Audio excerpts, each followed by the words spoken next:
J'avais à peu près 10 ans quand, à un moment donné, j'allais à la messe à ce moment-là avec mon père le dimanche soir, le dimanche à 5 heures.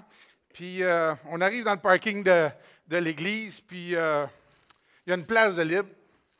Puis dans la voiture à côté, c'est une grande Torino verte lime à peu près. Moi, il y a une grande Torino verte lime que je connais dans la paroisse, puis c'est le père d'un de mes chums. Fait que quand on vient pour se stationner là, je dis à mon père, ben on va être parqué à côté de la voiture du père de mon chum. Mon père recule, puis il s'en va stationner dans la rue. Je fais là. Il dit, Martin, on a une voiture un peu plus neuve, un peu plus luxueuse. Puis il dit, je ne voudrais pas donner la chance au père de ton chum de nous comparer à lui. Fait que j'aime mieux aller ailleurs. Fait que quand tantôt on faisait allusion à Martin Deschaines, a fait ça, je peux vous dire que je n'ai pas été élevé dans une famille où est-ce que c'est naturel de se mettre devant les gens et dire on est bon, on est fin, tout ça. J'ai plutôt tendance à aller me parquer dans la rue comme mon père pour rester low profile. Fait que c'est pour ça que je suis toujours un petit peu embarrassé. J'étais à l'école d'entrepreneurship de Beauce cette semaine, puis quelqu'un m'a dit, je pense que tu as besoin d'une thérapie, Martin. Il est temps que tu acceptes de prendre les commentaires. Fait que je vais commencer en vous disant, toutes les entreprises dans un marché mature ont à se poser des questions fondamentales en tout temps pour survivre et poursuivre leur évolution. Comment je vais augmenter mes revenus? Dans quoi on est les meilleurs? Quelles sont nos distractions? Quels sont nos coûts réels dans une ou autre de nos opérations? Et on se questionne continuellement pour savoir est-ce qu'on est à la bonne place ou on n'est pas à la bonne place. Aujourd'hui, je vais vous raconter mon histoire en à peu près 40 minutes. C'est ce qu'on m'a donné comme temps. Puis là, je suis déjà à 37 minutes 18. Fait que, mais ce que je veux vous dire, c'est que ce que je fais comme témoignage aujourd'hui, normalement, je le fais à peu près en 24 heures à l'École d'entrepreneurship de Beauce. Alors, pour plus d'informations, vous avez juste à venir à l'école. Mais plus sérieusement, vraiment à l'école, on s'installe et on discute avec des entrepreneurs qui viennent. Il y a, je pense, on m'a dit aujourd'hui qu'il y a trois, ce qu'on appelle chez nous les athlètes ou les participants à l'école qui sont venus, qui sont ici dans la salle. Et donc, peut-être, pouvez-vous vous lever, ceux-là? Vous pouvez être des promoteurs de l'école aujourd'hui. Alors, 1, 2, j'en vois pas d'autres. Bon, j'en vois au moins 2, en tout cas. Fait que si vous avez des questions à poser sur l'école, ces 2 personnes-là pourront certainement vous aider. Alors, on va vous parler aujourd'hui de Groupe Deschaines, qui on est, là, juste pour vous situer un peu, des facteurs de notre succès, comment on a innové dans la continuité suite à ma prise en charge, avoir la bonne équipe et les bonnes priorités, puis surtout ce que ça a donné après ça, parce que je pense que ce qui va vous intéresser peut-être, c'est ce que ça a donné. Alors, on est un distributeur en plomberie, mais on a une approche un peu particulière. On se distingue de nos concurrents en gardant nos centres d'affaires séparés. Donc, 8 entreprises qui sont dans la belle marguerite que vous avez ici. On est un distributeur, en fait, en mécanique du bâtiment, j'appelle ça. Donc, on vend des produits de plomberie finition, des toilettes, des lavabos, des robinets, de la tuyauterie aussi. Ce que vous voyez au moins chez vous, la tuyauterie et tout ce qui est en arrière. Donc, tout ce qui est plomberie, autant finition et brut. Climatisation, chauffage, ventilation, réfrigération, électricité et produits d'aqueduc et égouts. Alors, quand on parle de produits aqueduc et égouts, là, juste pour vous situer, tous les plus gros conduits qui sont dans la rue. Alors oui, on passe à travers un cycle un petit peu difficile dans notre entreprise parce que nos clients travaillent un peu moins fort de ce temps-ci parce qu'ils n'ont pas la cote. Puis les produits d'aqueduc et égouts, bien, comme je dis, c'est les conduits dans la rue, mais c'est aussi les bornes fontaines, ce qu'on appelle communément chez nous les toilettes pour chiens. Fait qu'on est encore dans le même domaine pareil. Donc, on a 8 compagnies. On fait un peu de détail aussi. On a 19 magasins en Ontario, au Québec, qui font du détail. Alors, ce qu'on fait, dans le fond, c'est la portion produits, je dirais, plus luxueux que les manufacturiers nous impose de vendre. Donc, notre façon de le faire, c'est de le faire à travers un réseau de détail. C'est à peu près 10 de notre chiffre d'affaires, donc ce n'est pas important. On est principalement en Ontario et au Québec, mais on a des succursales partout au Canada, c'est-à-dire de Nanaimo, dans l'ouest, sur l'île de Vancouver, jusqu'à Halifax. Alors, vite, on a une entreprise qui s'appelle Deschaines à Montréal, qui a à peu près une vingtaine de succursales, plomberie, chauffage et protection d'incendie. Alors, ça, protection d'incendie, c'est ce qu'on appelle les sprinklers ou les gicleurs au plafond, etc. Deschaines Québec, même chose, mais en plus, eux autres vendent de l'électricité. C'est une acquisition qu'on avait faite dans les années 90, en fait, en 90. Réaluat, qui est fait de l'aqueduc et égout. Quand je dis fait, là, vent, aqueduc et égout. Descaire, la climatisation, ventilation, chauffage. Bardon, plomberie, chauffage. Boone, plomberie, chauffage. Au HVAC. Desco, plomberie et chauffage aussi. Et Flocor, mécanique industrielle. Donc, là, on parle de plus gros tuyaux, plus grosses valves, etc. Alors, dans le groupe Deschaines, on a, c'est une entreprise qui est je dirais, chacune de nos entreprises a un rôle bien précis. Ils sont capables, on appelle ça chez nous comme ça, ils sont responsables de l'embauche et la débauche de le personnel. Prenez pas mal, c'est embaucher et remercier leur personnel. Chacune de nos entreprises doit embaucher et débaucher ses bons clients et possiblement ne pas faire affaire avec d'autres clients. Trouver le bon produit, trouver le bon emplacement, être ouvert à temps, servir le client comme il faut, c'est leur responsabilité locale. Chez Groupe Deschaines, on s'occupe des finances, de la trésorerie, politique, ressources humaines, bénéfices marginaux, développement organisationnel. Mon vice-président ressources humaines est ici dans la salle, fait que si je dis une niaiserie, il va me le faire dire après. Ensuite de ça, bien entendu, les ententes globales d'achat. Alors, tous les fournisseurs, on a à peu près 1500 à 2000 fournisseurs qui nous vendent. Donc, on a des ententes. Alors, c'est tout géré centralement.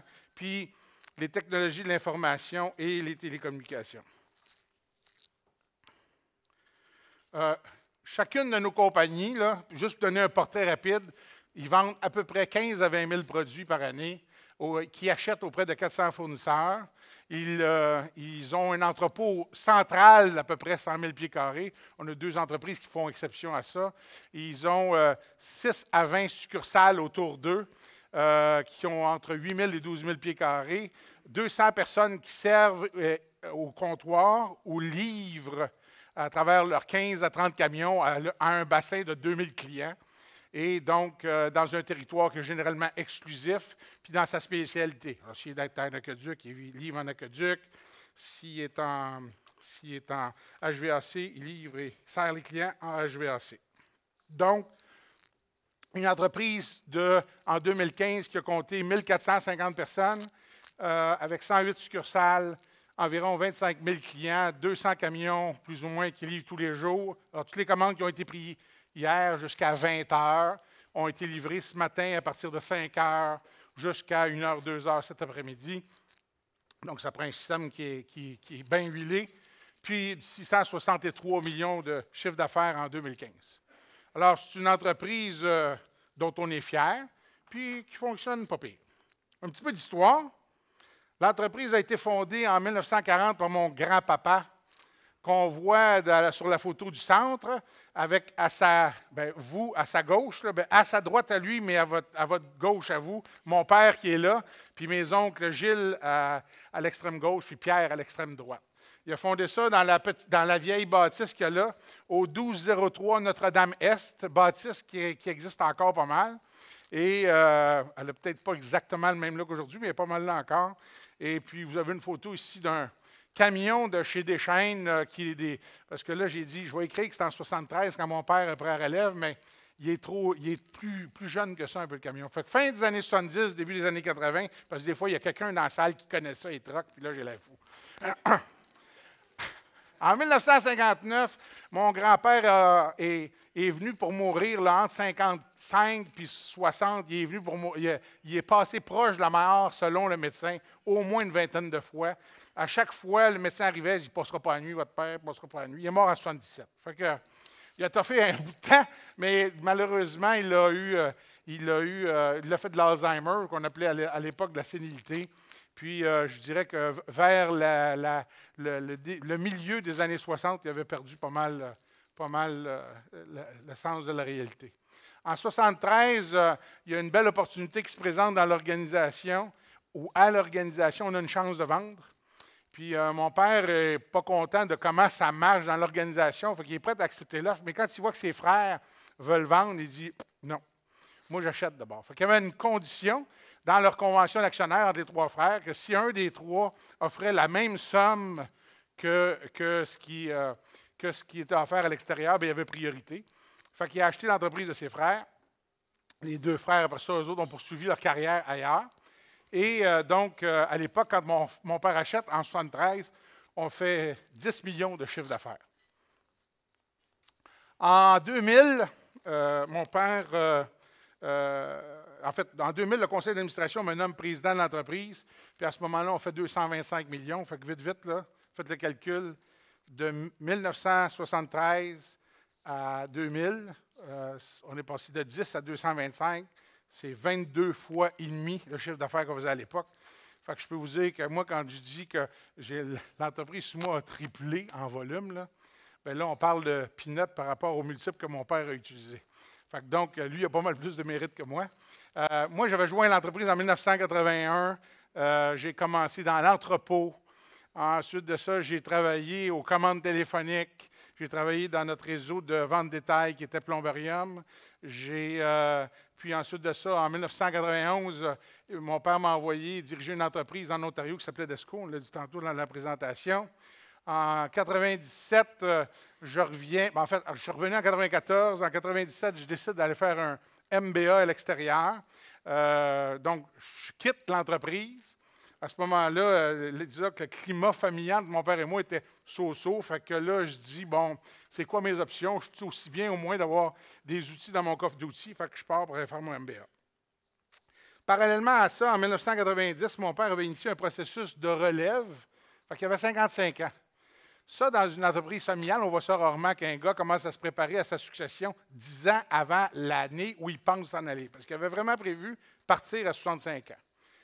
Puis en 1997, pour être sûr qu'il faisait les affaires correctement, puis parce qu'il avait entendu parler de ça aussi, il décide de former un comité consultatif qui, à ce jour, encore existe maintenant sous un conseil d'administration, donc légalement constitué et plein acteur dans l'entreprise.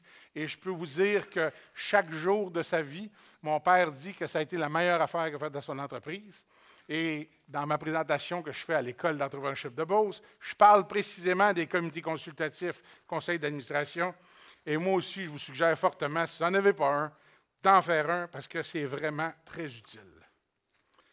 Donc, parlons maintenant un peu de nos facteurs de succès. Le Groupe Deschaines, c'est une grande famille. C'est une entreprise familiale aussi. Puis, je ne sais pas si vous connaissez certaines caractéristiques des entreprises familiales, mais contrairement à des entreprises non familiales, le dirigeant d'une entreprise familiale reste en général de 20 à 25 ans à la tête de son entreprise. Alors que, si on va dans les mêmes recherches, une entreprise non familiale, le dirigeant, quand il a fait 6 ans, en moyenne, c'est le temps qu'il passe dans une entreprise. Donc, une façon d'être, une façon de faire, une ADN qui est très, très différente d'une entreprise à l'autre. Je dis ça parce qu'en même temps, il y a comme une espèce de confort qui s'installe souvent dans une entreprise familiale. Ça va bien. Si le cash rentre, les ventes vont bien, tout ça, des fois, on n'est pas toujours porté, comme organisation, à se re-questionner sur ce qu'on fait, puis si on le fait bien, puis si on le fait en avant de tout le monde. Chez Groupe Deschaines aussi, puis en même temps, je voulais dire que, étant donné qu'on est une entreprise familiale, puis qu'on va rester à peu près 20-25 ans comme dirigeant, on a une vision un peu plus à long terme. Fait que le court terme fait moins partie de notre quotidien. Chez Groupe Deschaines, on a des valeurs très fortes. On a des valeurs clients, où est-ce que, pour nous autres, le service à la clientèle est primordial. Ça fait partie de l'ADN que mon grand-père a amené à l'entreprise quand il l'a fondé. Pour lui, le service client, c'était fondamental. Il a été reconnu par un curé d'église dans le bout de Rivière-du-Loup pour avoir chauffé son église en mur de pierre que personne n'avait réussi à chauffer avant. Ce n'était pas un ingénieur, c'était juste un gars au sens pratique. Puis lui, il voulait que ça marche, puis il l'avait fait marcher. On a aussi un grand respect pour les personnes qui travaillent pour nous autres. Puis j'insiste sur le mot « personne » parce que À un moment donné, quand j'ai fait mon MBA, j'avais un prof au HEC que peut-être d'autres ont connu ici, qui s'appelait Joseph Kelada. Puis Joseph Kelada, quand on prononçait le mot employé, il faisait une indigestion.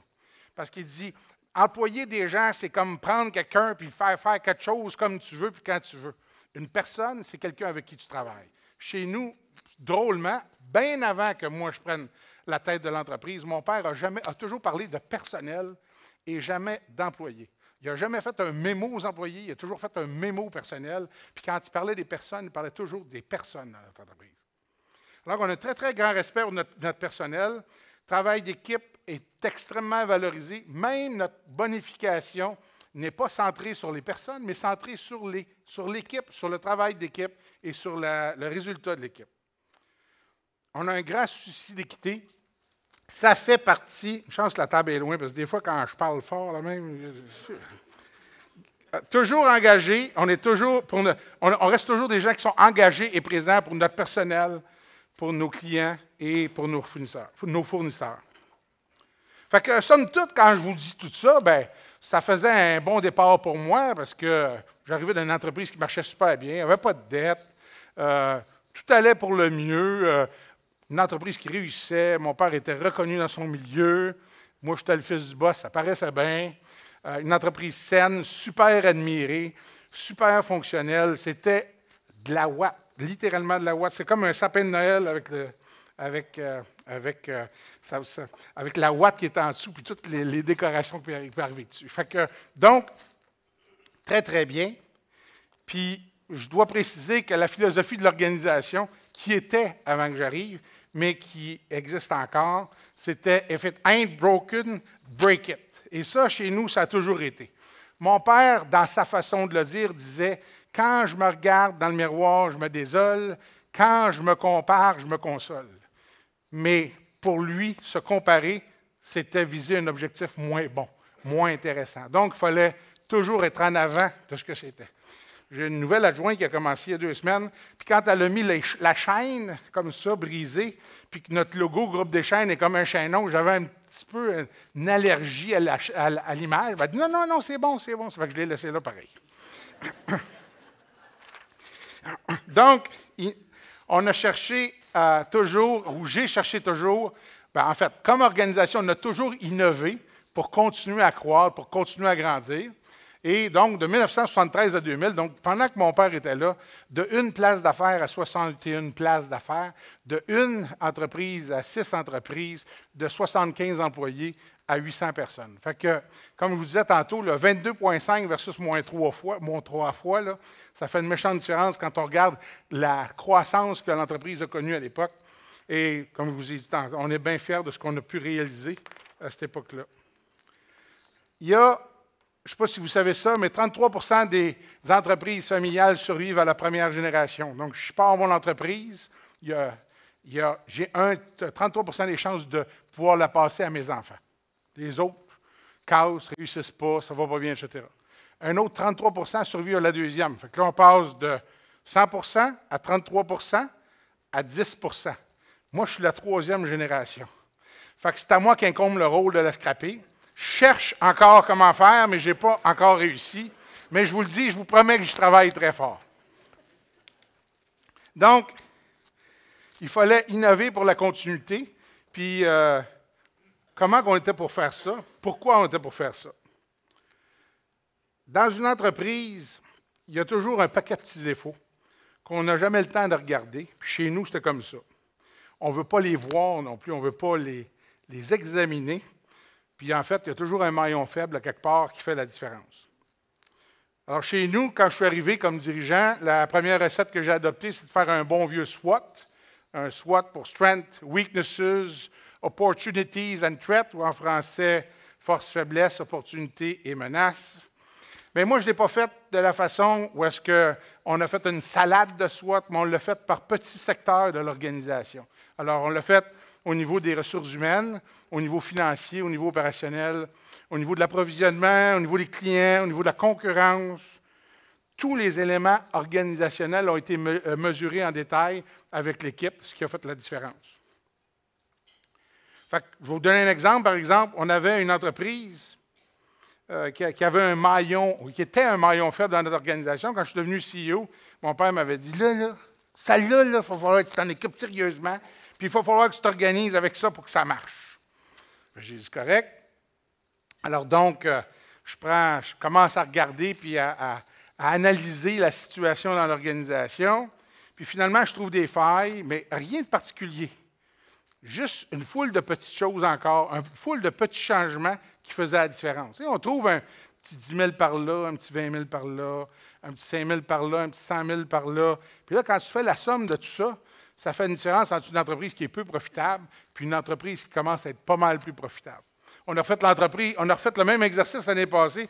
Mon VP Finance est dans la salle aussi, donc il faut que je le dise. Lui et moi, sur une autre de nos entreprises, on a eu vraiment un retournement très intéressant. Donc, on a regardé les ratios, vente, personnes, frais, infrastructure, tout est passé au peigne fin. Puis, mais comme je dis encore, rien de particulier qui avait été retracé.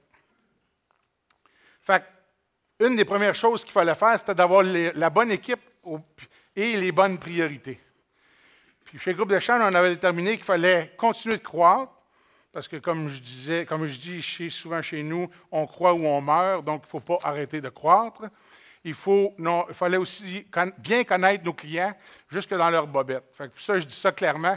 Je me souviens d'une expérience avec un de mes dirigeants où il a dit « Bien là, tu veux toujours bien pas savoir la couleur des bas des clients. » Bien, si ça nous aide à vendre un petit peu plus de produits, c'est mieux de connaître leur couleur des bas que de ne pas le faire. Et ça, pour nous, c'est devenu le nerf de la guerre au niveau de notre connaissance du client puis de s'impliquer dans les entreprises de nos clients pour les comprendre. Donc, on avait des gens qui, littéralement, sont partis travailler avec nos clients sur les chantiers pour comprendre c'était quoi leur défi quotidien. Parce que si on ne faisait pas ça, on ne pouvait pas savoir c'est quoi qu'ils cherchaient à l'autre bout.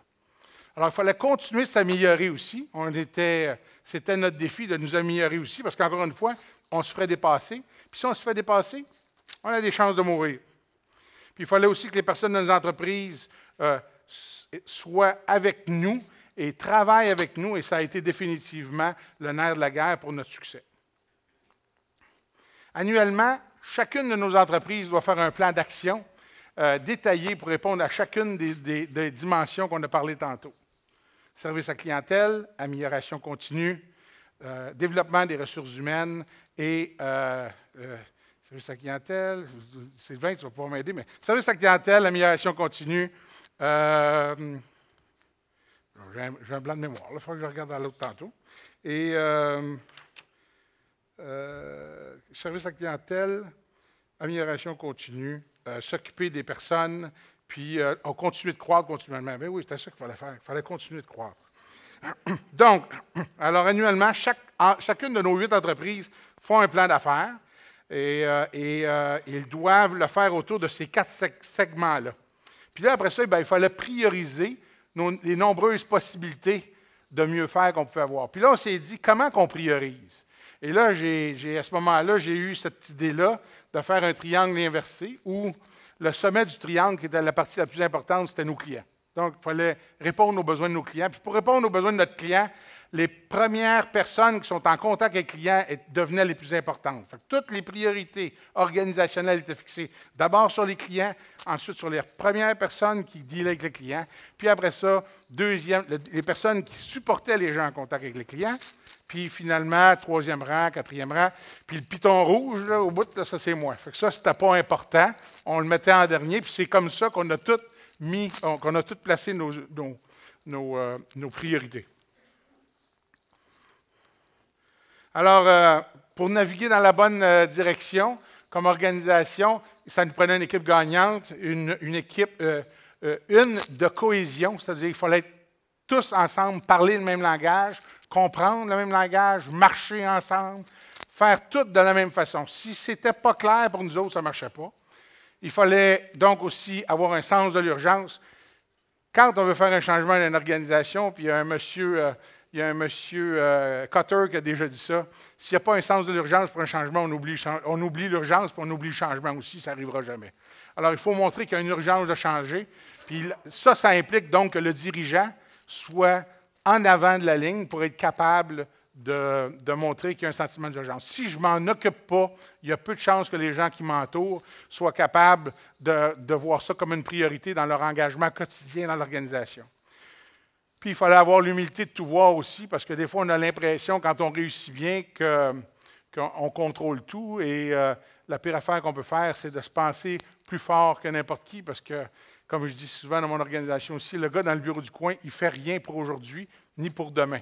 Je peux commencer à penser ce qui va se passer la semaine prochaine, le mois d'après, l'année d'après, mais quand on parle du quotidien, je n'ai rien à faire. Si je n'engage pas tous les gens, puis je n'ai pas l'humilité de comprendre que ça me prend un chauffeur de camion pour réussir ma vente chez un client, bien, j'ai manqué mon coup.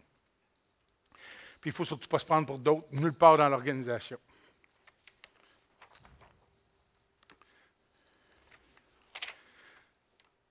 Il fallait trouver des façons d'y arriver concrètement. Fait que, on peut dire, pas de changement, pas trop de changement. Puis là, on dit, ouais, bien là, tu dis que tu veux faire des changements, mais là, tu dis qu'il ne faut pas faire trop de changements. Je pense que quand on fait des changements, il faut avoir l'humilité aussi d'admettre, parce que des fois, comme dirigeant, on prend des décisions organisationnelles. Il faut aussi avoir l'humilité d'admettre que quand ça ne marche pas, de dire à tout le monde qu'on a fait une erreur, on l'a fait ensemble, on a fait une erreur, puis il faut recommencer, ou il faut faire des choses différentes. Puis je vais vous conter une petite histoire tantôt qui va vous faire sourire aussi. Mais il faut aussi beaucoup informer et faire participer les gens dans tout ce qu'on fait dans l'organisation. Prendre pour acquis que les gens qui travaillent avec nous sont des machines est une erreur fondamentale. S'assurer aussi qu'il n'y a pas de bruit sur la ligne, qu'il n'y a pas de téléphone arabe. Parce que quand on transmet dans des messages, des fois à l'organisation, il y a des tampons qui viennent absorber le bruit qui sort de ma bouche. Puis quand le bruit qui sort de ma bouche n'est pas bien compris, ça se peut qu'à l'autre bord, ils ne comprennent pas là où on veut que l'organisation aille. Donc, il fallait qu'ils comprennent tous les priorités. Puis là, à un moment donné, je fais une tournée des entreprises, puis je me retrouve dans une succursale à Agincourt, qui est un petit secteur qui est à Scarborough, en Ontario. Puis je rencontre le staff, puis là, je leur explique un peu c'est quoi nos priorités qui s'en viennent, puis tout ça. Ça dure à peu près 15 minutes, puis là, il y a un chauffeur qui est là, et qui arrivait de notre compétition. Ça faisait à peu près 1 an qu'il était dans la compétition, qu'il venait de la compétition. Puis là, il dit, il finit, il dit, bon, bien, c'est correct, avez-vous des questions? Avez-vous des réactions violentes à ce que je viens de dire? Quelque chose, tu sais, y a-t-il quelque chose qui ne fait pas votre affaire? Puis là, ils disent tout, non, non, non. Puis là, il dit, c'est tout? Bien, je dis, oui, pourquoi? Y a-t-il quelque chose que tu aurais voulu avoir de plus? Non, non, mais c'est parce qu'il dit, nous autres, là, l'entreprise, j'ai travaillé 14 ans. Puis là où j'ai travaillé 14 ans de temps, là, il dit, il arrivait un gars un moment donné qui disait, là, on va faire des changements. Puis là, il dit, dans 2, 3 semaines, 4 semaines, il va arriver une équipe ici. Puis là, ils vont vous montrer comment tous les changements vont fonctionner. Puis là, il dit, là, ils partaient avec leur école, puis ça. Puis là, ils faisaient le changement. Puis là, ça t'a fait 6 mois, 1 an. Puis là, il a commencé à se dégrader. Ça se dégradait. Puis là, 3 ans plus tard, il travaillait là 14 ans, boss, là. 3 ans plus tard, il arrivait un autre gars. Puis là, ils disaient, on va faire des changements. Puis dans 1 mois d'ici, il va arriver une équipe. Puis là, il faisait des changements. Puis là, ça s'est graduellement, les changements, c'est tout fait. Puis là, il dit, j'ai fait ça là, 4 fois, 5 fois dans ma carrière là-bas. Là. Il dit, tu viens juste me dire que ça va bien, puis que tu es préoccupé par ce que tu m'as dit, puis tout ça. Il dit, je trouve ça bizarre, parce que je ne suis pas habitué à ça pantoute, moi. Fait que oui, effectivement, pour nous autres, on travaille dans la continuité comme organisation. Puis pour nous autres, c'est bien important de rester focus sur notre business au départ. On ne fait pas des gros spectacles. Fait que donc, il faut naviguer dans la bonne direction. Pour ça, il faut être capable de mesurer la couleur des bras de nos clients, comme j'ai dit tantôt. Pour nous, c'est l'important, c'est d'avoir le bon monde à la bonne place. Et ça, c'est une autre erreur que j'ai réalisée en dirigeant notre entreprise. C'est que plus on s'assoit longtemps sur une personne moins performante ou pas performante, plus ça nous coûte cher. Puis plus ça pollue l'organisation. Fait que pour nous, c'est extrêmement important de bien faire les choses. Puis je suis sûr que personne de vous est dans cette situation-là, mais nous autres, on vivait ça comme ça à l'époque. Alors, on voulait beaucoup capitaliser sur nos expériences acquises, sur ce qu'on faisait de bien. Vous savez, chez nous, on a un bon taux de roulement. On a un taux de roulement total qui vaut à peu près à 10 des personnes, 10 de taux de roulement annuel, et plus particulièrement ce qu'on appelle le roulement volontaire, 6,32 exactement. Volontaire, pour nous, c'est ceux qui quittent, soit qui quittent parce qu'ils ont un autre emploi, soit qui quittent pour leur retraite, soit qui quittent parce qu'ils ont le goût d'aller faire d'autres choses dans la vie, mais donc ce n'est pas un gros taux. En fait, c'est un gros défi dans une organisation comme la nôtre, parce qu'on n'a pas beaucoup de changements. Fait qu'il faut s'assurer que les changements se produisent comme il faut. Mais généralement, quand même, ça va assez bien. On avait la mauvaise habitude chez nous de gérer les relations de travail. Il fallait attirer le monde, puis trouver une façon de les amener chez nous. Alors, une des façons qu'on a trouvé de faire ça, c'est qu'à un moment donné, j'ai dit, ce qui m'empêche de dormir le plus ce soir, ça va être de recruter des gens plus tard. Comment je fais ça? Bon, on s'est engagé dans le concours d'employeur de choix de Aon Hewitt. On a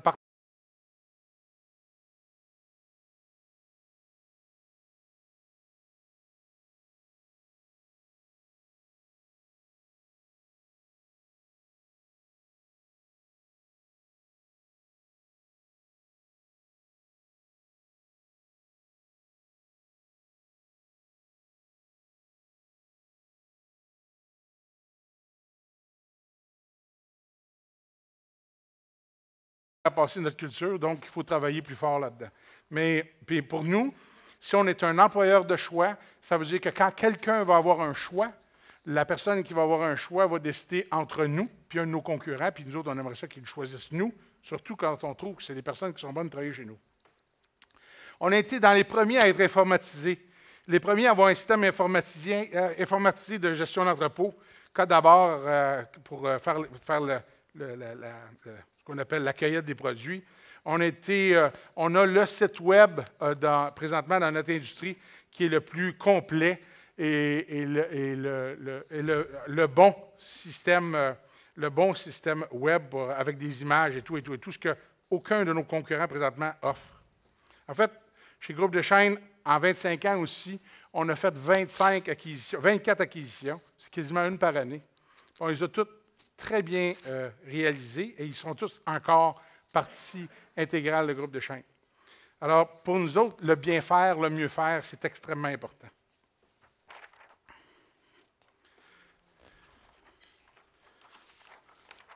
Fait que le 11 septembre, je ne sais pas si vous en souvenez ou vous étiez le 11 septembre, la plupart des gens savent ça.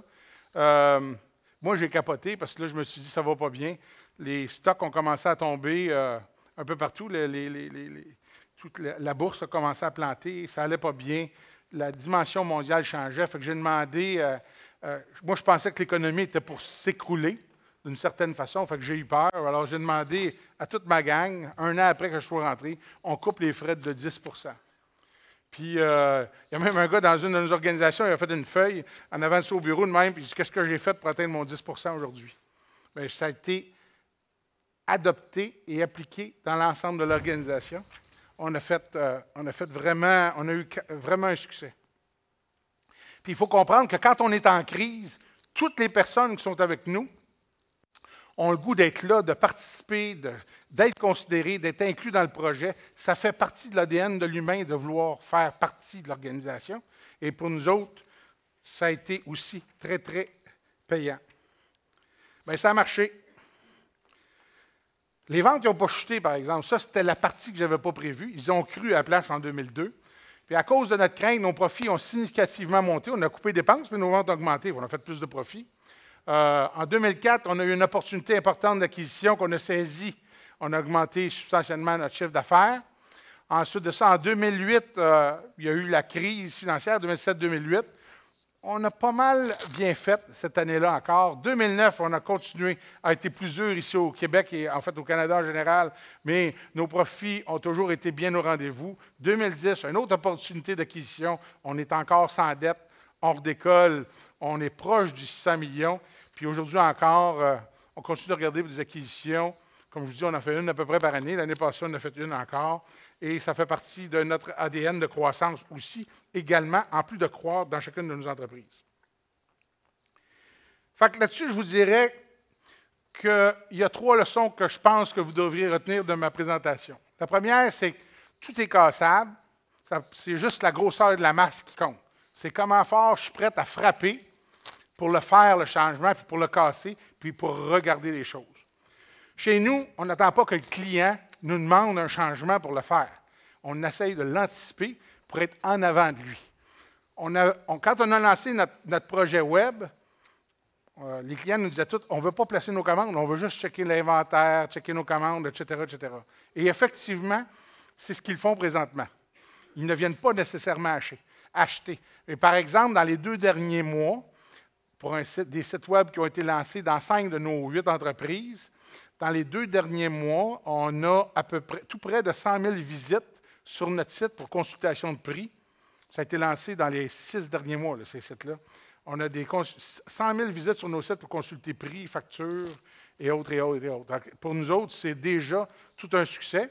Puis on a quand même, là, une de nos entreprises l'année passée a fait à peu près, qui a travaillé à peu près la moitié de l'année avec le site Internet, là, a fait à peu près des ventes Internet de l'ordre de 6 à 7 %, ce qui pour nous autres, pour, encore une fois, un début d'année, c'était excellent. La deuxième critère important, c'est la rentabilité, qui passe toujours par des petites choses. Fait que ça ne sert à rien de chercher les grosses affaires d'une organisation.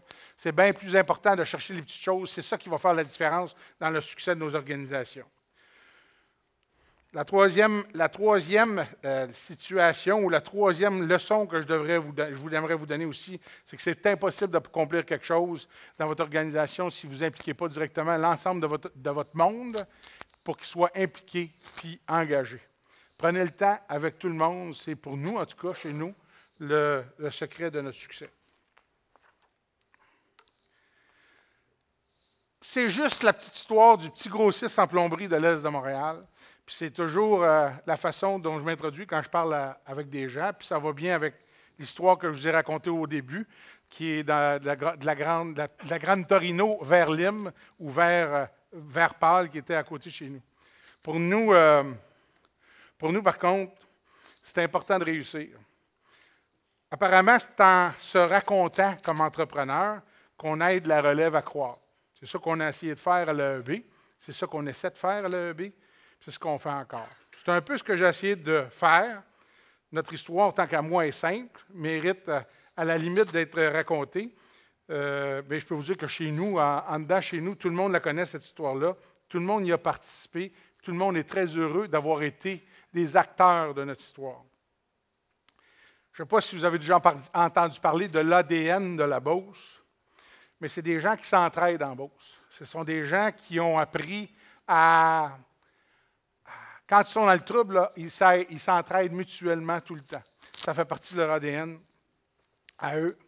Puis quand Marc Dutil a eu l'idée de former l'École d'entrepreneurship de Beauce, c'était pour dépasser les frontières de la Beauce. C'était pour dire qu'au Québec, on pouvait, entre nous, s'échanger nos meilleures pratiques, nos façons de faire, nos façons d'être pour réussir, pour mieux réussir.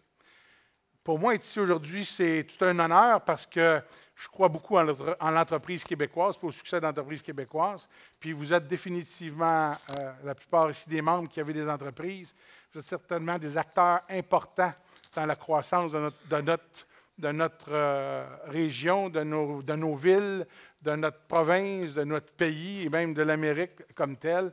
Et pour moi, c'est un privilège de pouvoir vous donner au moins les petites recettes qui nous ont servi à travers le temps. Il y a la 11e cohorte élite qui commence bientôt à l'École d'entrepreneurship de Beauce. Puis il y a un de nos clients à qui j'ai vendu le kit d'aller à l'école, qui est un entrepreneur en gicleur d'incendie.